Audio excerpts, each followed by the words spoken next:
एलिफंटा बोट दुर्घटनेमध्ये बदलापूरमधला मंगेश केळशीकर यांचा मृत्यू झाला। मंगेश हे नेव्हीमध्ये मेकॅनिकल इंजिनियर म्हणून कार्यरत होते।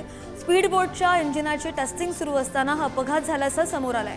मंगेश यांच्या निधनामुळे केळशीकर कुटुंबावर दुःखाचा डोंगर कोसळलाय। त्यांच्या पश्चात वृद्ध आई, पत्नी आणि 4 वर्षांचा मुलगा आहे। तर मंगेश यांची पत्नी 3 महिन्यांची गर्भवती असून त्यांच्या कुटुंबात मंगेश हेच एकमेव कमावते होते। छान होता, मनमिळावू होता, प्रत्येक कार्यामध्ये सहभागी व्हायचा। खूप मनमिळावू पोरगा होता आणि वय त्याचं अजिबातच नाही, 30 ते 33च्या आसपास असेल। त्याच्यानंतर त्याची एक पत्नी, एक छोटं बाळ आहे त्याचं 5 वर्षाचं आणि आता ती 3 महिन्याची प्रेग्नंट आहे।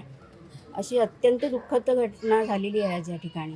तर तुम्ही प्रशासनाकडून किंवा तुमच्या चॅनलकडून जितकी तुम्हाला मदत करता येईल तितकी प्लीज करा। म्हणजे सगळ्यांचा हात जोडून तुम्हाला विनंती आहे।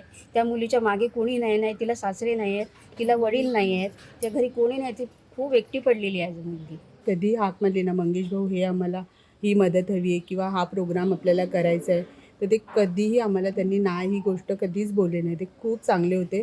त्यांची वाईफ पण खूप चांगली आहे आणि तो छोटा मुलगा त्याच्याकडे तर आम्हाला बघवतसुद्धा नाही आहे। आणि प्लीज जी काही मदत होईल ना, सगळ्यांकडून आमचं सगळ्यांचं तुम्हाला आव्हान आहे, प्लीज त्यांना काही मदत करा तुम्ही।